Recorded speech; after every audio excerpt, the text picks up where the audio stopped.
Desde el barrio, desde el sueño, de potrero y de café, del oeste de Buenos Aires, al mundo los vas a ver, con esfuerzo y con talento, con historias de verdad. Diego Ferro te acompaña, ya empezó la charla acá. Talento del oeste, donde nace la pasión, de la cancha al escenario, del barrio a la profesión. Talento del oeste. ¿Cómo andan? Bienvenidos. Pero muy buenos días. Muchísimas gracias por estar acá nuevamente en Talento del Oeste.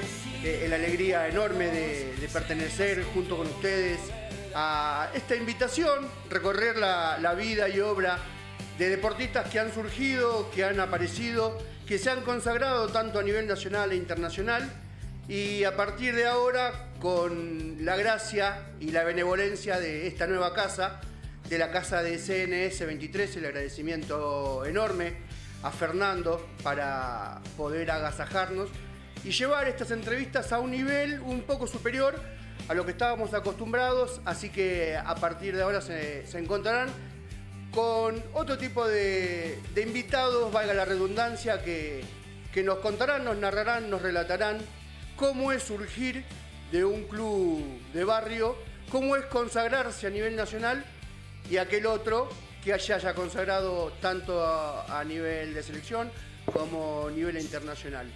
Bien, pero lo decíamos, lo repetimos nuevamente, muchísimas gracias a todos los que están del otro lado, siguiéndonos, likeando, dando me gusta. La verdad que personalmente muchísimas gracias. Nuevamente el agradecimiento a Fernando por recibirnos. Una casa que nos verá una vez por semana, lo que estaban acostumbrados, con notas y con entrevistas. Pero a partir de hoy elevaremos el nivel y nos dirigiremos a la bota, a Europa, a Italia. El hombre ahora está en Galvez, vino a pasar las vacaciones, pero es un hombre surgido de la zona oeste, del conurbano, de la zona de San Justo. Estamos hablando ni nada más ni nada menos que del señor Walter D'Alessandro. Walter, querido, ¿cómo andás? Hola, buenas tardes, Diego. Ando bien, acá estamos, con el cambio del frío al calor en un día, pero bien, contento de sentirte, de verte. Primero, muchas gracias porque se vino postergando durante varias semanas, pero por distintas cuestiones, muchísimas gracias de estar nuevamente. Y el calor no lo íbamos a bancar nosotros solos, así que había que hacerse amigo también, ¿eh? Sí, igual de todas maneras, como te decía privadamente, el calor no lo sufro, me gusta mucho. Lo único que te quiero pedir en este momento es que no te siento muy bien. No sé si se podría mejorar o subir un poquito el audio. Seguramente el audio, ahí está el amigo en los controles. Ahí estamos un poquito mejor ahí. Sí, te siento, sí, solo que un poquito bajito, pero sí te siento. Trataremos de que desde los controles esta pequeña demora no sea motivo de interferencia. Estábamos hablando y decíamos que estás en la vieja Italia, pero un hombre surgido del oeste, de la ciudad de Buenos Aires, de la zona de La Matanza, de San Justo. Sí, nacido y criado en la ciudad de San Justo. Formado en Huracán de San Justo. Hablaba con gente amiga, con gente colega, y me hacía referencia a que una persona que puso la piedra fundamental en tu carrera fue Carlos Lucente. Claro, sí, un gran entrenador de minibásquet. Él fue el primer entrenador que tuve en mi vida a los 9-10 años. Un gran formador de jugadores, sobre todo él entrenaba minibásquet, sí, Carlos Lucente, una gran persona del cual al día de hoy tengo grandes recuerdos. Tanto de Carlos Lucente como fue esa primer persona, pero también me nombraban mucho al Gato Pérez, a Lucho Heredia, al Cabezón Lorenzo, a Gabriel Mansuri. me parece que han sido personas que han colaborado a que tu carrera por lo menos tenga el inicio de lo que fue. Sí, veo que está muy bien informado. Bueno, para hacer un poco, para que la gente por ahí, los más grandes, los de nuestra edad, los de mi edad, se acuerden, cuando yo empiezo a jugar al básquet en el año 74, Huracán San Justo, como decía, los minibásquet los entrenaba Carlos Lucente y estaba la subcomisión de básquet formada por un histórico del básquet de San Justo y de la Federación de Capital, como era el Toto Lorenzo, y mucha otra gente, pero él era el referente. Por supuesto no me quiero olvidar de ninguno, tampoco los podría nombrar a todos, hago referencia a él porque era el más conocido, con una gran carrera a nivel dirigencial en la Federación de Capital. Tuviste una gran carrera, ¿no? Nombrábamos a solamente el Huracán, que fue el club que te vio nacer, pero ese mismo club te pone en vidriera cuando fuiste a Ferro siendo un juvenil, ¿no?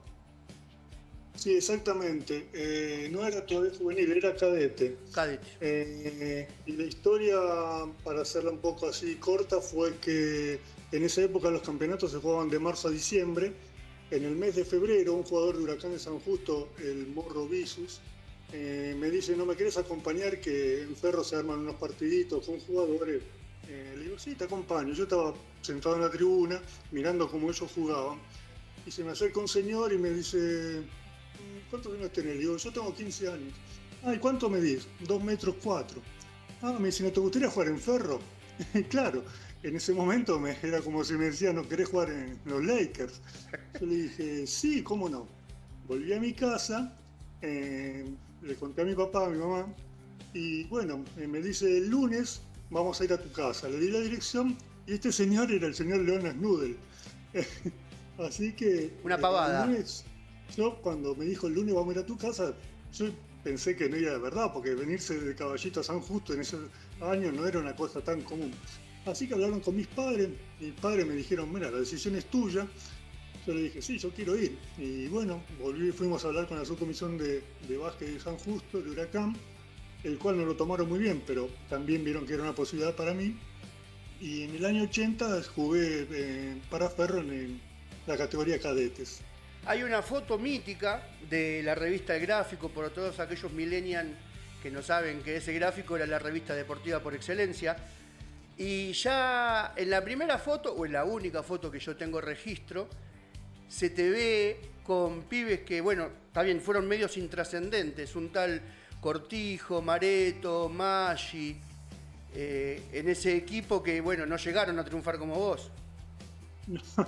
No, la verdad que era, en esa época, un equipazo. Era el único club que estaba para mí adelantado y ya reclutaba jugadores de todo el país. Y bueno, así como hicieron conmigo, habían hecho con Maggi, con Mareto, con Cortijo. Y era así, era un grupo de chicos de todo el país que después hicieron historia en la Liga Nacional, ¿no? Después, si yo me adelanto un poquito, te tendría que contar por qué no seguí en Ferro. Exacto. Cuando termina el año,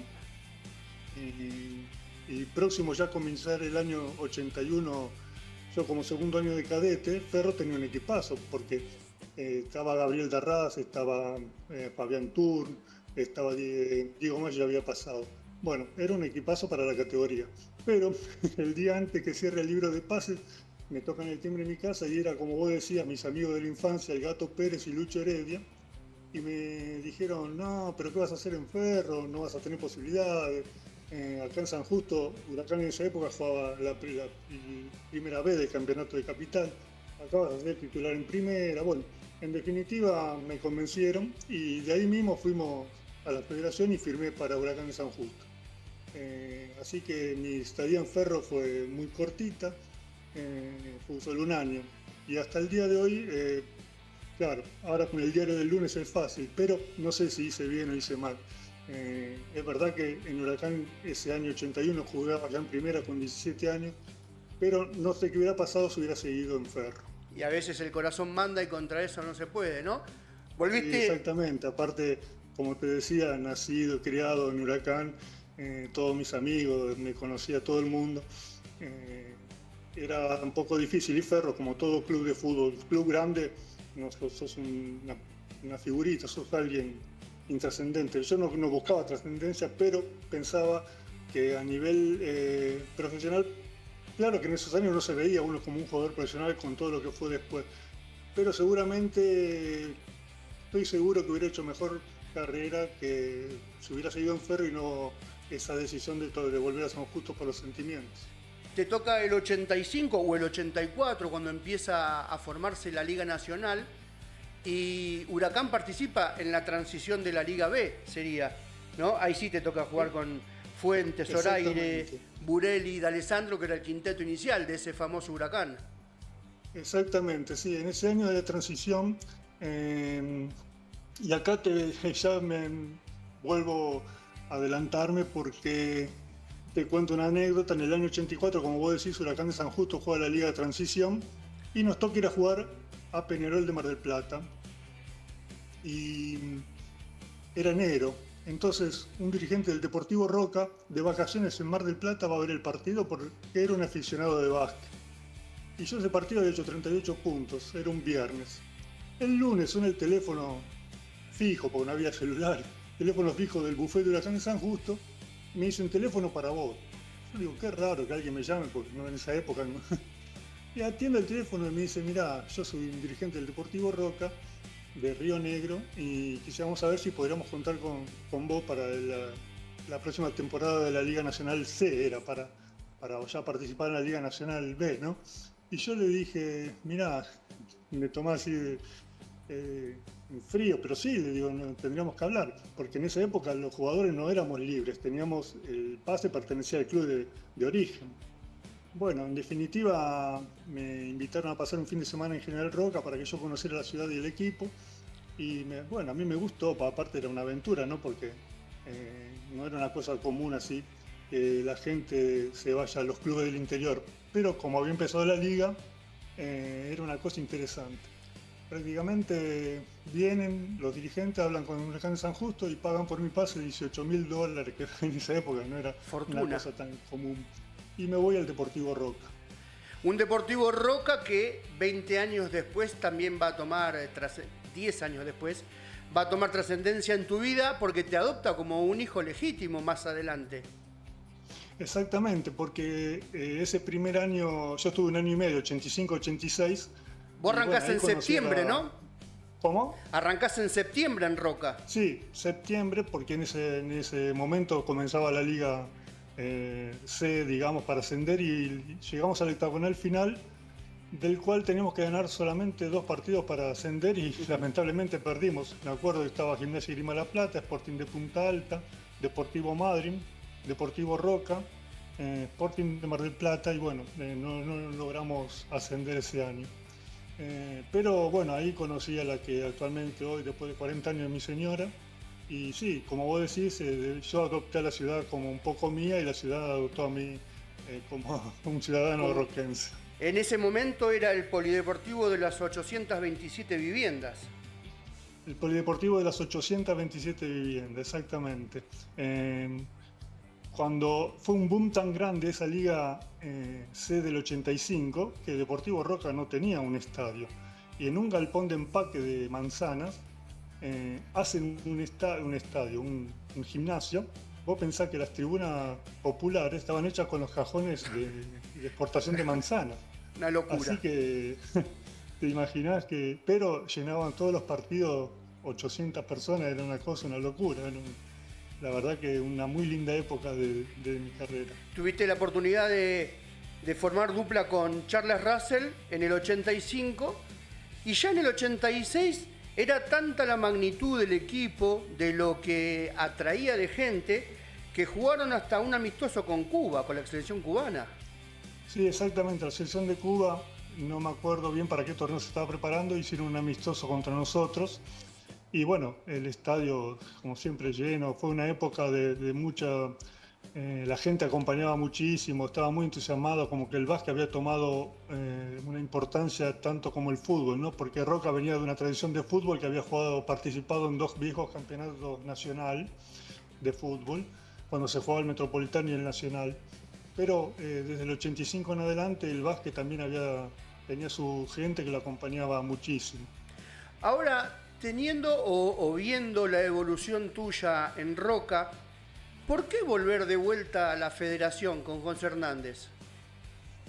Fue porque el director técnico del 84 de Huracán San Justo era el uruguayo Lito Rossi, que para mí fue un técnico muy importante en mi carrera, que es uno de los técnicos que logró sacar lo mejor de mí. Y él ese año arregla con el José Hernández. Como Roca, después de 85-86, de 2 años de participación en la liga, no logra el objetivo de ascender, era como que el entusiasmo había decaído. Entonces Lito Rossi me llama y me dice, ¿por qué no venís a jugar a José Hernández y el torneo de Capital? Y empezamos como a mostrarte otra vez. Y bueno, yo ya estaba con mi novia en esa época de Roca, y decidimos que está bien, bueno, y arreglé ese año en José Hernández. Un torneo de Capital fuerte, porque a los que tenemos conocimiento de lo que es la federación de los 80, también se empezaban a armar equipos pensando en la posibilidad de ascender a una Liga C, y por eso se formaban duros. Sí, había muy buenos equipos, sí.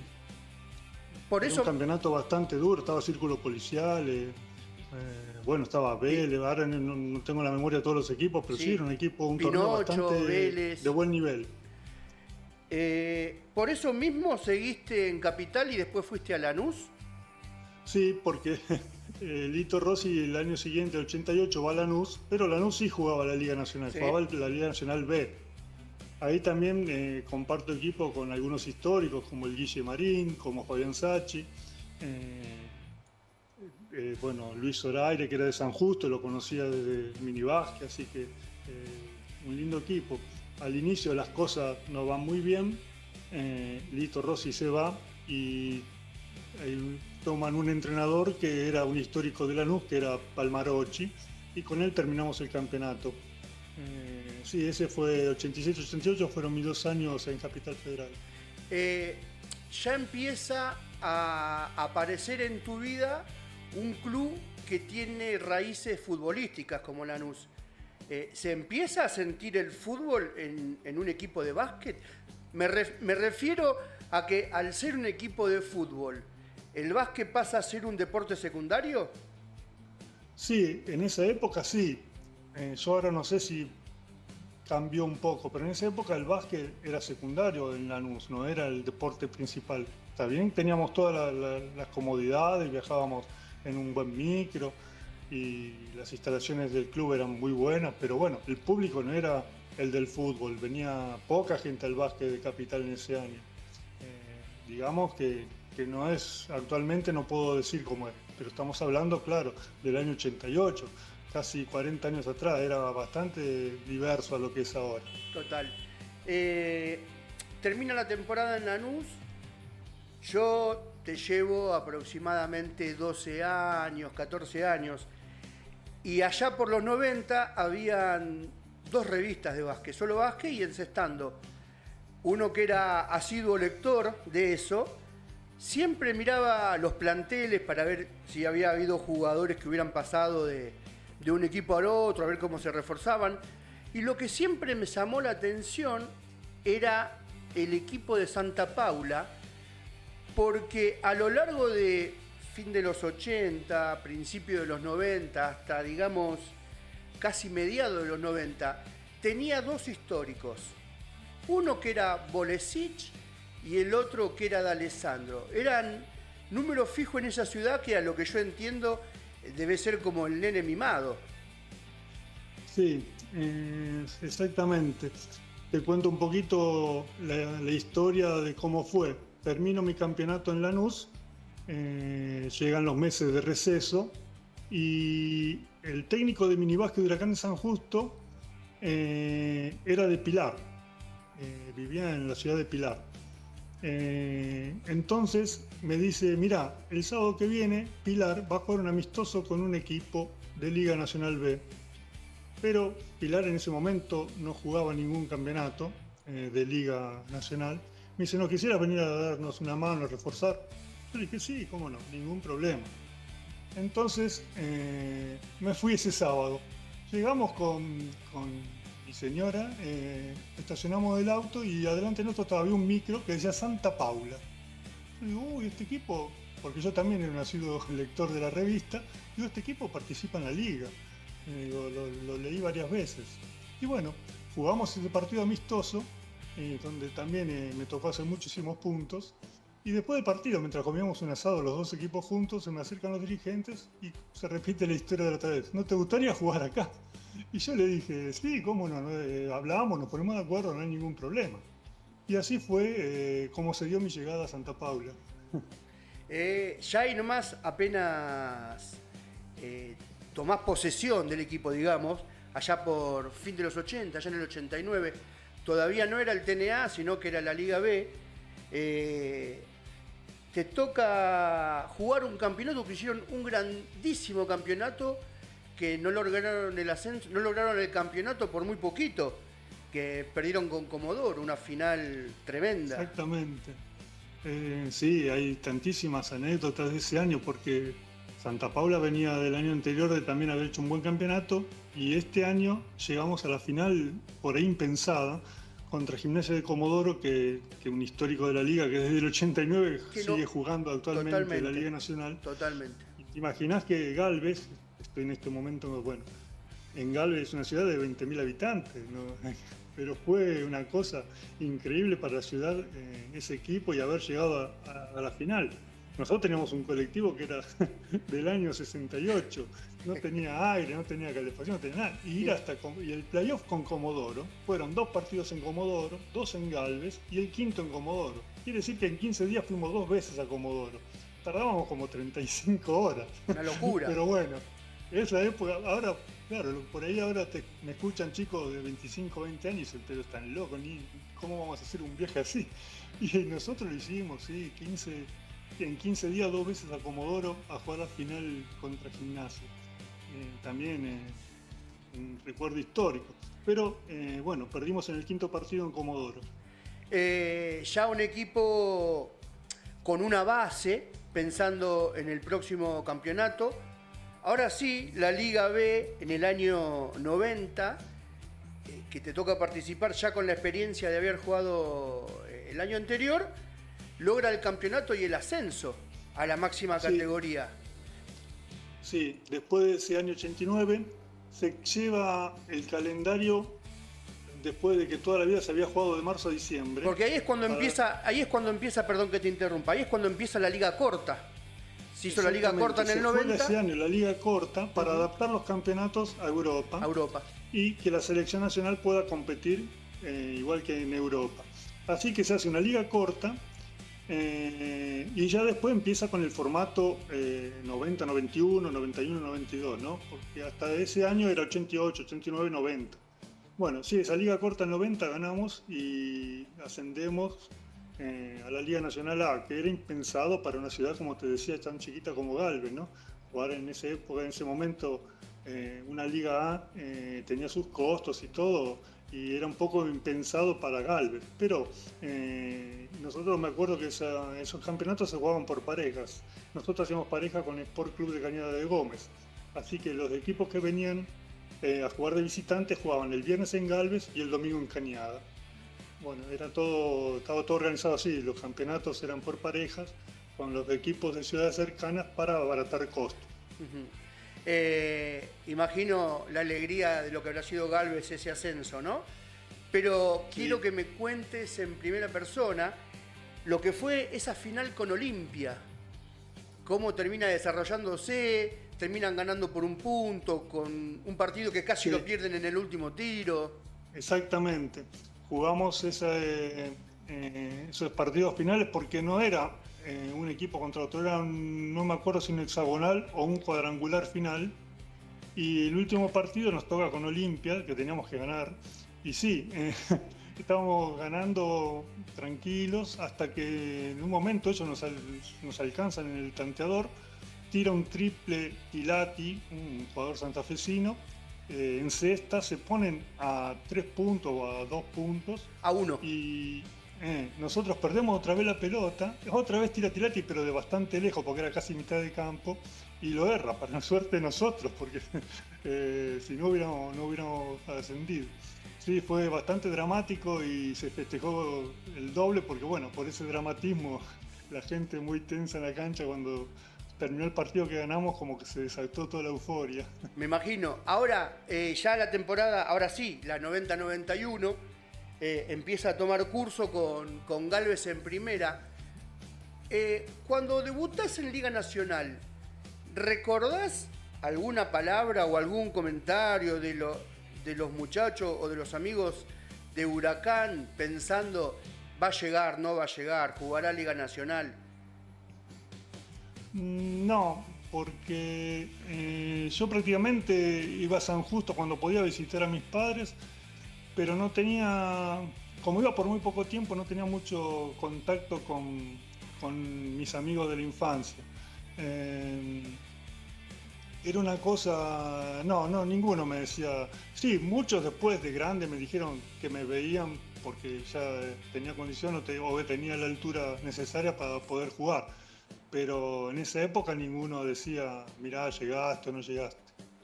Les toca hacer una liga muy dura, donde, bueno, Jepu empezaba a surgir, Atenas fuerte como siempre fue en los 90, y a ustedes les costó acostumbrarse, ¿no?, a ese ritmo de liga.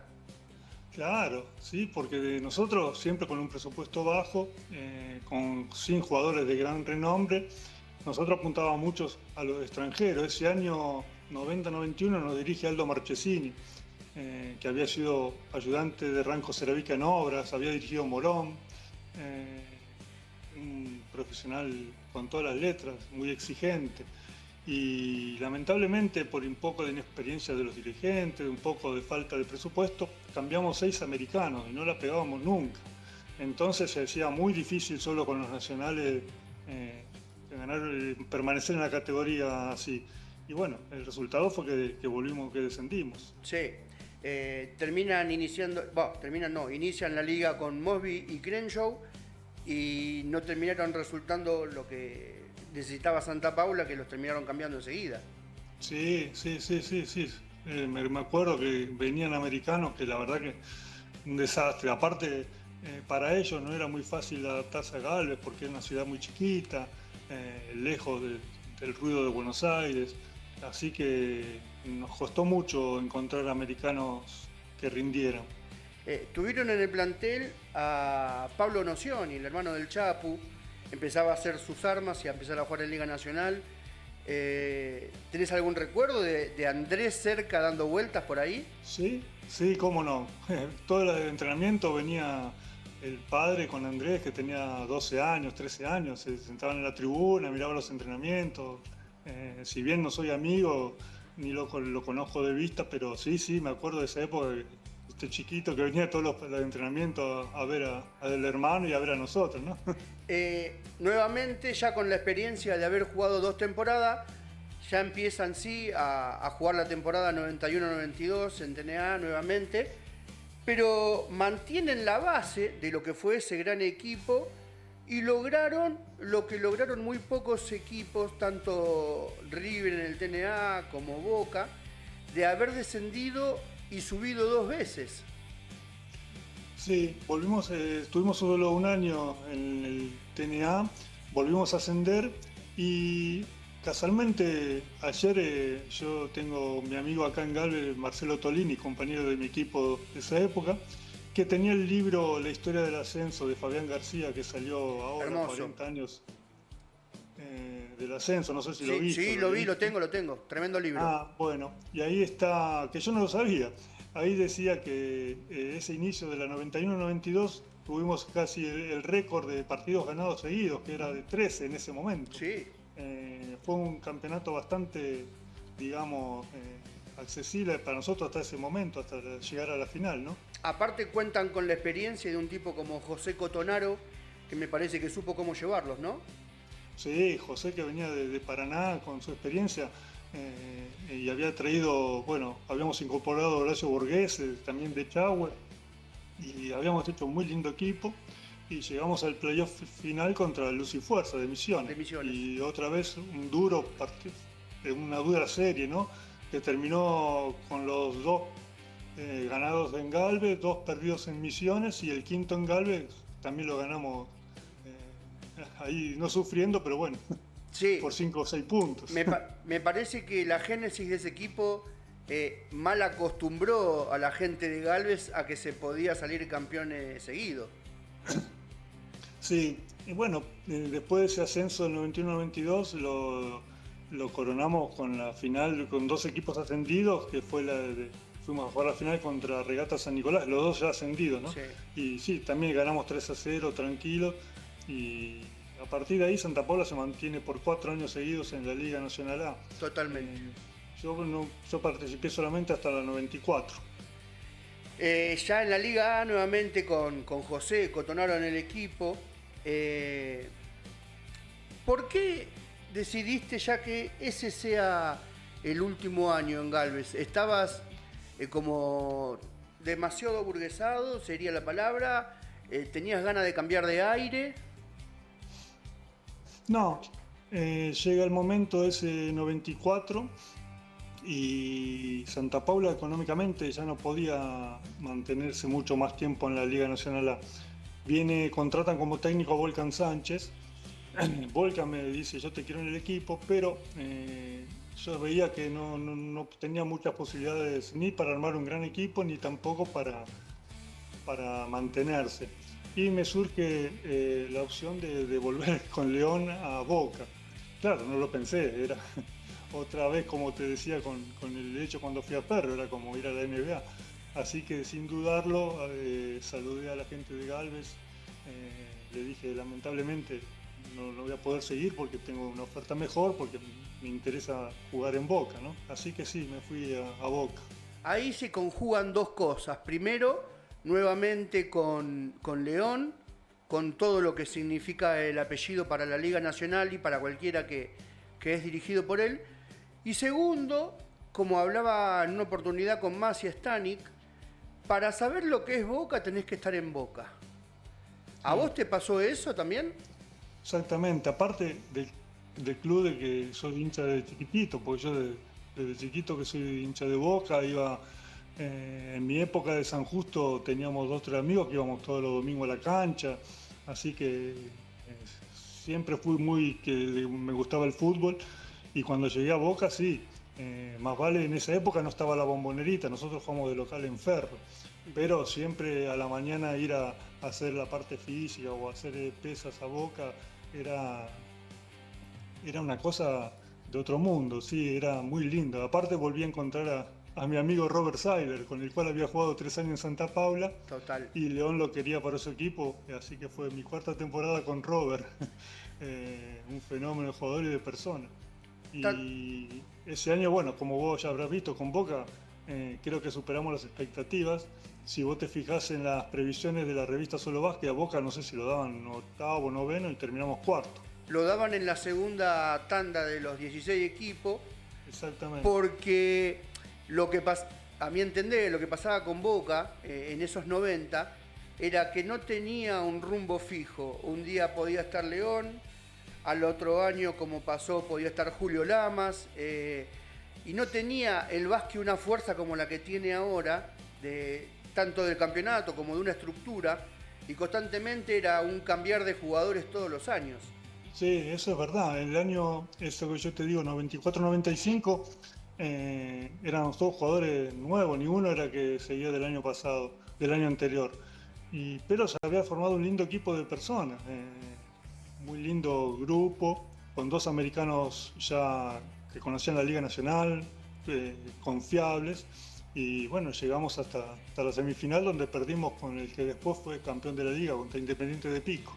Un Independiente de Pico con Esteban de la Fuente, pero lograron un 4º puesto, yo creo que impensado, pero sí, no por eso no sea meritorio.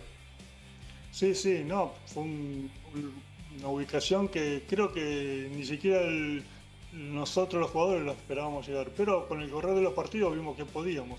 Y como te decía antes, era un muy buen grupo, que eso también ayuda mucho, donde no había celos. Vos pensás que éramos 4 para un mismo puesto, estaba el Mauri Hedman, estaba yo, estaba Clarence Hanley como americano y estaba Marcelo Peralta. Marcelo ¿no? Peralta, que venía de Quilmes. Así que éramos 4 y jugaban 2, pero la rotación y los minutos, algunos jugaban una vez, jugaban uno que otro. Pero todos siempre contentos, León en eso en todo era un fenómeno, así que sabía manejar los tiempos de cada uno, cuándo tenían que entrar uno, porque teníamos características un poco distintas. Así que hicimos un gran campeonato, fue un año muy lindo deportivamente. ¿Te fuiste a Roca porque Roca te llamó o porque decidiste modificar? No, yo tenía un contrato con Boca con una opción para un segundo año, siempre y cuando siguiera León.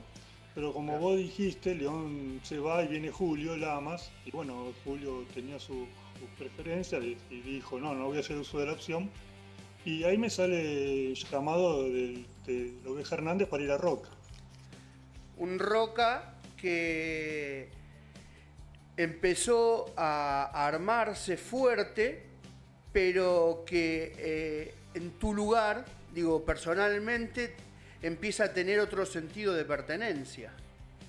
Sí, para mí era como un volver, ¿no? Porque bueno, después de 10 años, con toda la experiencia ya adquirida, volver a Roca y con un técnico como Sergio Hernández, para mí era un lindo desafío. Y también ahí, en el primer año, por ahí no nos fue muy bien con los extranjeros, pero para mí era como estar en mi casa, así que tenía muchos ya amigos y había firmado por 2 años y me quedé los 2 años. Fue una etapa también muy linda de mi carrera. Si bien los resultados por ahí no eran lo que los dirigentes o la gente esperaba, y a pesar de tener lindos nombres, porque jugábamos con los hermanos Ginóbili, ¿no? Era un equipo, Scolari, digamos que Estura. cuanto nombres tenía, pero bueno, no se dio lo que por ahí la expectativa de todos. ¿Esa falta de expectativa te llevó a irte a Benur? Sí, no es que yo me quería ir, porque yo ya tenía mi casa, tenía mi familia radicada en Roca, yo Claro. hubiera preferido seguir, pero ese año cambia la subcomisión de básquet, como que privatiza el básquet, lo agarra una persona muy allegada a mí, muy amigo mío, y contratan al Hugo Sánchez como entrenador. Y bueno, me pasó como con Lamas, el Hugo Sánchez tenía sus jugadores y yo no entraba en sus planes. Así que tuve que esperar otra oportunidad y bueno, un día me llama mi representante en ese momento, que era Carlitos Prunes, me dice que estaba la posibilidad de ir a Benur y sí la acepté porque no tenía problema en cambiar de ciudad y bueno, así que volví a bajar al TNA para ir a jugar a Benur. Eso te iba a preguntar, el tener una cantidad de años consecutivos jugando Liga Nacional, ¿importó o no importó en el momento bajar al TNA? No, para mí no me dio fastidio, era algo natural, porque aparte digamos que los años iban pasando y yo ya había llegado a 30, ¿no? Era el 97, sí, 33, y Benur tenía un lindo proyecto, bueno, que después más adelante lo terminó coronando, saliendo campeón de la liga. Nosotros en ese año del TNA, en Benur también perdimos una semifinal contra Newell's Old Boys de Rosario, pero también hicimos un muy buen campeonato y no me molestó bajar el TNA, ¿no? Termina esa temporada, viene la gente de Zárate y te dice, Walter, nos interesa que forme parte, o por lo menos que acarrees tanto a estos muchachos, a Teddy Colter, al Cabezón Ferrari, encamínamenos porque quiero que este equipo funcione. ¿Fue así? Sí, fue más o menos así, no acarrearlo, pero bueno, darle una mano con la experiencia, con todo, y sí, ahí conozco también otro de mis buenos grandes amigos, el Dani San Pedro, el Cabezón Ferrari, y teníamos el americano Thornton, Nelson Ingles, después un par de jugadores de la zona, de ahí que ya eran históricos de Zárate, Campana, también un lindo equipo, un lindo campeonato. Estuvimos cerca de llegar a la final, pero bueno, no se dio pero muy contento también, un año muy lindo, me cumplieron todo lo que habían dicho, la verdad que no puedo quejarme de ninguno de los clubes en los que estuve, todos me trataron muy bien. termina esa temporada, hiciste el año de contrato. ¿Y por qué nuevamente Roca? Parece que es como que el hombre es la persona que siempre insiste con la ciudad. No, después se dio naturalmente, porque yo ya estaba radicado en Roca, yo ya tenía mi casa, tenía mi familia. Y mis chicos ya iban a la escuela, así que yo cuando tenía que ir a jugar afuera, de septiembre a diciembre estaba solo, de diciembre a marzo iba a mi señora con los chicos, de marzo hasta que terminaba el campeonato quedaba solo otra vez, así que era una vida un poco... Y bueno, cuando vuelvo a Roca, lo agarra Mario Espada, que había sido mi compañero en el 85, y me dice si quería, bueno, jugar en ese campeonato, ese torneo, que también se había formado con Mariano Aguilar, un lindo equipo. Y yo le dije, sí, estoy en mi casa, ¿qué más necesito? ¿Qué mejor que eso? Claro, qué mejor que eso, estar en tu casa, donde sabes que vos querés estar y que te quieren. Así que se dio una cosa natural, volver a Roca. Termina esa temporada en Roca. Yo pienso, o por lo menos traspolo tu conducta y digo, ya está, yo ya me quedo acá, que me ofrezcan lo que me quieran ofrecer. Total, ya tengo mis hijos, tengo mi familia formada acá. ¿Cómo aparece Olimpia en todo esto? Y decirle que sí. Y apareció un poco de casualidad, porque yo tenía, bueno, mi amigo desde la infancia, Lucho Heredia, también se había radicado en el Valle. Él vivía en Allen. Y ya había dejado de jugar al básquet, pero era muy allegado a un dirigente de Independiente Neuquén. Entonces, arreglo con Independiente Neuquén para jugar ese campeonato. 3 días antes de que empiece el campeonato, Independiente Neuquén se baja de la liga y yo me quedo sin nada. Y entonces, en 3 días tenía que buscar un equipo porque necesitaba jugar por lo económico, porque yo no hacía otra cosa. Así que surge lo de Olimpia, que era un poco manotazo de ahogado, porque Olimpia sabía que no iba a terminar bien, pero bueno. Y en Olimpia vuelvo a encontrar a mi gran amigo el Pacho Tolini, y estaba Cristian Aragona, que también había jugado en Boca. Así que sí, por eso un poco así de casualidad, por la renuncia a Independiente Neuquén, termino en Olimpia. ¿Cómo fue esa temporada con el equipo venadense? No fue muy buena, terminamos descendiendo, cambiando entrenador, cambiando americano. No fue una gran temporada en lo deportivo, pero bueno, uno no sabe cuando va qué puede pasar. Después con los resultados puestos es fácil. No fue un buen año en lo deportivo. Convengamos que ya Olimpia venía arrastrando desde malas dirigencias hasta malos resultados deportivos. Sí, exactamente. Bueno, ese año, a mitad de temporada, cuando las cosas estaban bastante mal, tratan de mejorar un poco y lo ponen a Sebastián Uranga, que estaba viviendo en Venado Tuerto, como manager del equipo, para tratar de darle un poco de seriedad, un poco de experiencia a este grupo y tratar de conseguir un poco de sponsor o hacer algún cambio de americano, algún cambio de jugador nacional, para ver si podíamos salvar lo que prácticamente era insalvable, ¿no? Termina pasando lo que nadie quiere que pase, que es el descenso. Dijiste, ya está, me vuelvo a Roca, tengo la familia allá. Ahora, con los chicos ya grandes, en edad escolar, con la familia ya totalmente aceitada en Roca, ¿qué te ocurre o qué te pasa por la cabeza hacer 10.000 kilómetros? Mira, te cuento la verdadera historia. En un viaje con Olimpia de Venado Tuerto hacia Junín, estaba sentado en el primer asiento con Sebastián Uranga charlando, y yo le decía que mi futuro era un poco incierto porque, claro, yo no había hecho mucha diferencia porque no había sido un jugador de elite, digamos.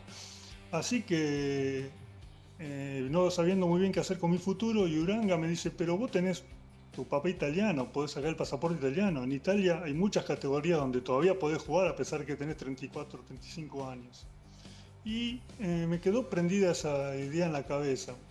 Termina el campeonato, vuelvo a Roca Y hablo con mi señora y le digo, mira, vos sabés que Uranga me dijo que en Italia hay mucha categoría, que se puede jugar. Y mi señora me dijo, y vamos, y vamos, no, sin pensarlo mucho.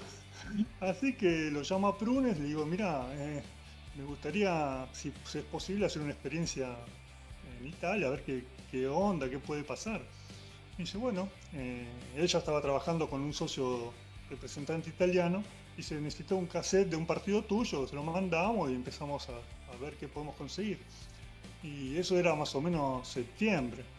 Y le doy este cassette, por supuesto un partido que había jugado bien, y yo todavía no tenía ciudadanía, entonces me dice, mira, en septiembre no vas a poder ir porque todavía no tenés la ciudadanía, mejor anda en diciembre cuando se abre el libro de pases en Italia y podemos seguir algo. Así que la decisión de ir a Italia fue un poco así, gracias a Uranga y bueno, mi señora que me apoyó siempre dijo, sí, vamos, no hay ningún problema.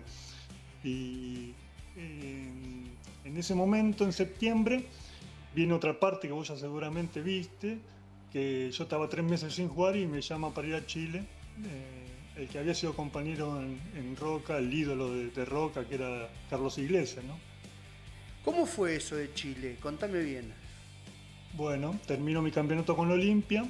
El Loco Iglesias, te repito, un jugador famoso en el Valle, también ídolo en Chile, 7 años seguidos goleador de la Di Mayor.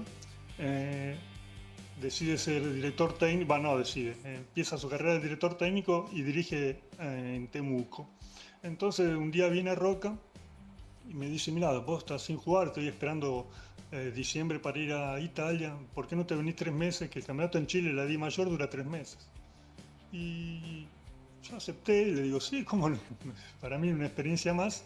Voy a Chile y bueno, se da una cosa fantástica porque era una experiencia nueva en el exterior, nunca había estado, aparte de la responsabilidad de jugar como extranjero, ¿no? Y hice pareja de extranjero con Willy Ladson, que había jugado también en Galvez. Hicimos un muy lindo campeonato, una experiencia muy linda, muy buena. La verdad que conocí nuevas culturas, porque Chile, si bien es un país está al lado nuestro, tiene su cultura, su diferencia con nosotros. Muy lindo, la pasé muy bien. Y ya sí, Palestina empieza a ser el destino fijo, por lo menos en Europa. Y algo que te caracteriza, que es que llegaste y después de, no recuerdo la cantidad de años, pero lograste el ascenso de la C1 a la B2. Exactamente. Llego a Italia, yo no sabía dónde iba a jugar porque ninguno me había dicho, no tenía idea, no hablaba italiano y bueno, me pasó como en las películas, ¿no? Llegué al aeropuerto y había un señor con un cartelito con mi nombre que yo digo, nunca más lo había visto así, solo lo había visto en las películas. Bueno, me suben a un auto y me llevan 30 kilómetros de Roma, Palestrina. Yo no sabía nada de esta ciudad y me llevan, bueno, a un hotel para dormir a las 7 de la mañana. A las 11 suena el teléfono de la habitación del hotel y me hablan en español. Y digo, qué raro, ¿quién es? Le digo, hola, hola. Bueno, era Volcan Sánchez, que estaba acá en Italia dirigiendo. Y para hacerme entender, me dijo que a las 4 de la tarde me iban a venir a buscar unos dirigentes de Palestrina para verme, conocerme, hacerme un entrenamiento individual y que a la noche, a las 8, iba a tener entrenamiento con el equipo. Bueno, a las 4 exactamente, un frío, imagina en diciembre, un frío terrible, me llevan a entrenar, hago una horita así con un entrenador, el asistente del técnico, después a las 8 hago un entrenamiento con todo el equipo, vamos al hotel de vuelta a cenar, vienen 2 dirigentes y bueno, sacan de un maletín el contrato, me dicen firma si estás de acuerdo, así que así fue mi llegada a Italia, a Palestrina, y gracias a Dios, como vos decías, sí, el objetivo era ascender a la B2 y sí, lo logramos, sí. Aparte, después de estar 7 años en la C y derrotan al Pescara, también muchos de los colegas italianos comentaban que no encontraron después una final como esa donde hayan visto al Palestrina jugar de esa forma. Sí, nosotros, tengo que aclarar también que aparte había en el equipo un uruguayo, Alejandro Muro, que estaba en su plenitud en su momento. Tenía 23, 24 años y era un jugadorazo para la categoría. Para la C1 era un lujo, ¿no? Después hizo una gran carrera en Italia, siempre en categoría en B1. Un fenómeno de persona y de jugador. Y te tengo que contar una anécdota que fue gracias a Alejandro Muro. Cuando yo llego a Italia, yo llego el 20 de diciembre y el 8 de enero empezaba el campeonato en Palestrina, pero yo todavía no tenía mi ciudadanía. Entonces me llevan al comune, a la municipalidad, a hacer la ciudadanía. La del comune, la del anágrafe, me dice, sí, pero acá falta el papel donde dice que mi papá no había renunciado a la ciudadanía italiana y yo no lo tenía ese papel. Entonces llamo a Prunes, le digo, mira, me falta este papel, él se ocupa de conseguirlo, pero claro, ¿quién me lo traía a Italia? Era una cosa urgente. Y el 2 de enero viajaba Alejandro Muro para acá, que yo no lo conocía, pero me dice, mira, justo va este uruguayo que hace escala en Buenos Aires y te lo llevo. El problema fue para Prunes, que llegarlo hasta Ezeiza, ese día 2 de enero, había justo un piquete en Buenos Aires y no llegaba, y tuvo que, bueno, no sé cómo hizo, por dónde se metió, llegó al aeropuerto, pero le dice al policía que estaba afuera, yo tengo que entregar este papel urgente porque es debido a muerte, y el policía dice, no, el pasajero que está adentro no puede salir porque está en tránsito, pero por favor, bueno, con su gran labia de abogado lo convenció y este policía, bueno, le llevó el papel a Muro, a Alejandro, y me lo trajo, porque si no, no hubiera podido jugar, no hubiera podido hacer la ciudadanía así rápido. Si no hubiera sido increíble, si no hubiera sido por el amigo uruguayo y por Carlos. Exactamente. Europa no hubiera sido. La ciudadanía por ahí 6 meses más adelante y, claro. Y no podría haber jugado, pero fue una cosa histórica porque justo le había pasado todo, estaba el piquete, no lo dejaban salir, fue una cosa increíble. Pero bueno, ahí me ayudó, no sé, Dios me ayudó y apenas lo fui a buscar al aeropuerto, ni lo conocía, le dije, Ale, ¿trajiste el papel? Sí, quédate tranquilo. Era lo único que importaba. ¿Y después cómo fue desarrollando toda su carrera en Italia? Bueno, juego ese año que ganamos el campeonato, que era la mitad del campeonato, era de diciembre a junio, me renuevan para jugar la B2, juego el campeonato de B2, también llegamos en semifinales y termina el campeonato y ellos, claro, querían, como acá se da mucho, querían renovar su equipo y sea Muro o Alejandro y yo, bueno, tenemos que buscar unos nuevos equipos. Y claro, ya estamos hablando de un jugador que ya tenía 36 años, ¿no? Y claro. Entonces el entrenador que yo había tenido en Palestrina había dirigido en Giulianova, que es la ciudad donde yo vivo actualmente en Italia. Llama al presidente de Giulianova, le dice, mira, acá hay un jugador que ya tiene 36 años, 2 metros 4, pero para mí está perfecto, te va a poder dar una gran mano para poder ascender a Giulianova. Y así fue, gracias a ese contacto, llego a Giulianova. Cuando llego a Giulianova es una ciudad que está en la costa del mar Adriático, a 40 kilómetros de Pescara. ¡Qué feo! Y claro, cuando firmo ahí, llevo a mi familia, a mi señora, a los chicos, mi señora me dijo, bueno, acá no nos vamos más, esto es ya tener los años como para dejar, los chicos ya están grandes. Estamos en el centro de Italia, estamos en una ciudad con mar. No es que podemos seguir girando como hicimos toda la vida. Así que juego en Giulianova ese año, termina el campeonato y tengo otras 2 ofertas que rechazo porque decido quedarme ahí. Y bueno, a partir de ese momento busco, gracias al contacto que tenía, sí, que había conocido gente, un trabajo, y llamo al representante y digo, no me busque más equipo, voy a jugar acá en la zona.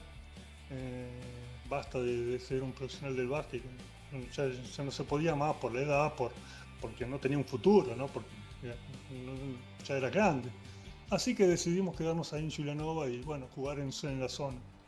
Hasta que bajaste la bandera, dijiste ya llegué a la meta, cuelgo los guantes. Bueno, hay que aclarar que en Giulianova conseguí otro ascenso. ¿Otro ascenso? Sí.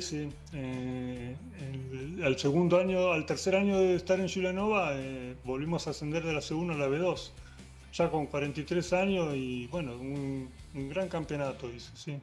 Muy lindo también y la ciudad no es una ciudad de fútbol, la gente va poco al básquet, pero acompañó ese año, acompañó bastante. ¿También te adoptó como te adoptó Roca? Sí, lo que pasa que es una ciudad chica, pero en Italia es distinto a lo que es la Argentina. La gente no es que se te hace amigo, que te invita a la casa. Viste, yo acá vengo a Galvez y es como que el tiempo se detuvo. Me invitan a comer asado, contamos anécdotas de 30 años atrás. Giulianova es una ciudad más, sí, tengo mis amigos, jugamos al básquet, qué sé yo, pero no esa relación afectiva como con mis amigos de Argentina. Y una vez que colgaste los guantes, ¿cómo trata la vida a Walter D'Alessandro, exjugador? Mirá, bueno, los guantes los bastante grandes, pues dejé a los 47 en el 2011. Yo ya para esa época trabajaba y jugaba, ¿no? De manera semiprofesional.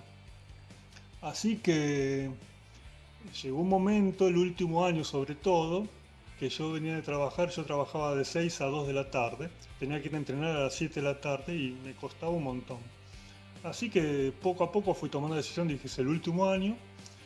Y bueno, cuando llegó mayo para mí fue una liberación. Estuve 5 o 6 años sin mirar ni siquiera un partido de básquet, sin agarrar una pelota.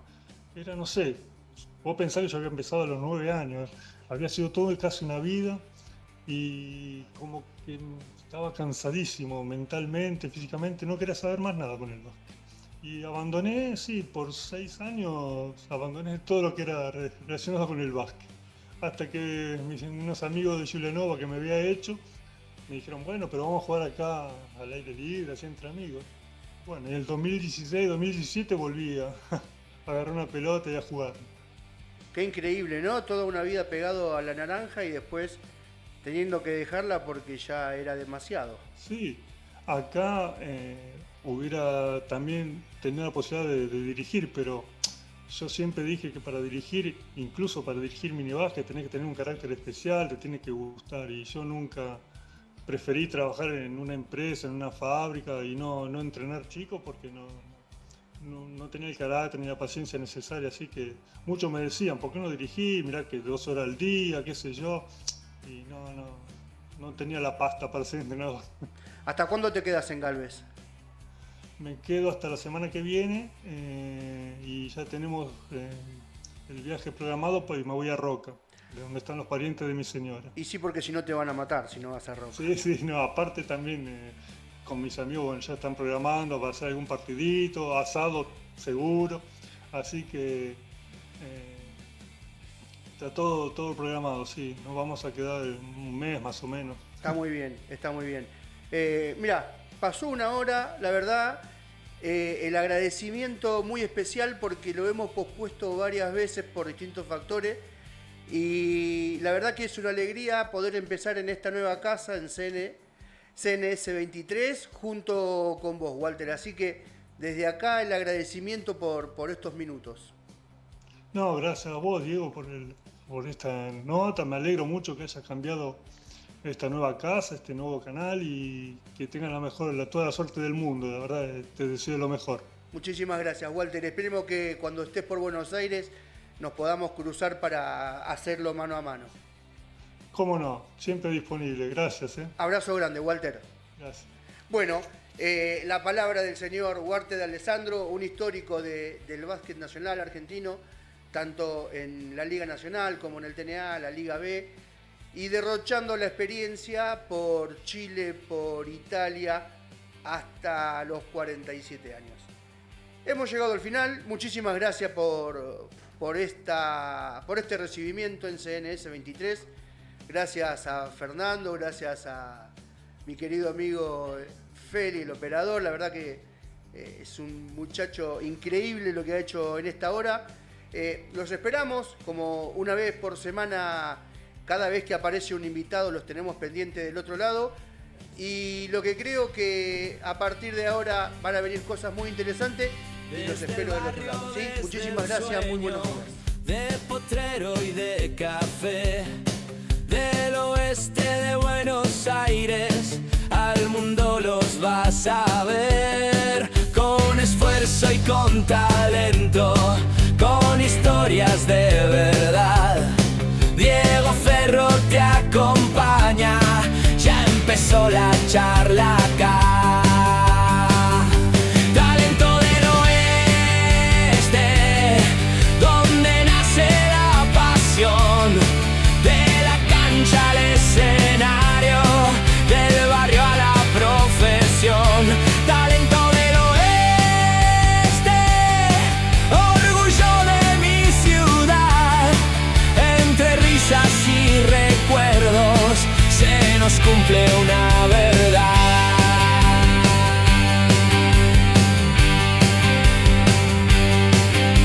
De músicos y de actores, de deportistas también, que empezaron desde abajo y hoy brillan donde los ven. Cada historia es un camino, una lucha, una razón, que demuestra que en el oeste late fuerte el corazón. Talento del oeste, donde nace la pasión, de la cancha al escenario, del barrio a la profesión. Talento del oeste, orgullo de mi ciudad, entre risas y recuerdos se nos cumple una verdad.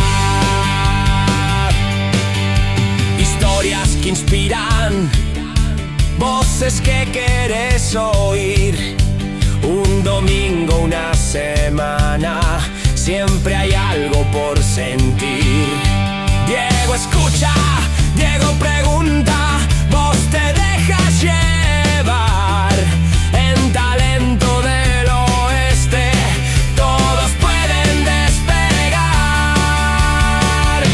Talento del Oeste, donde nace la pasión, de la cancha al escenario, del barrio a la profesión. Talento del oeste, orgullo de mi ciudad, entre risas y recuerdos se nos cumple un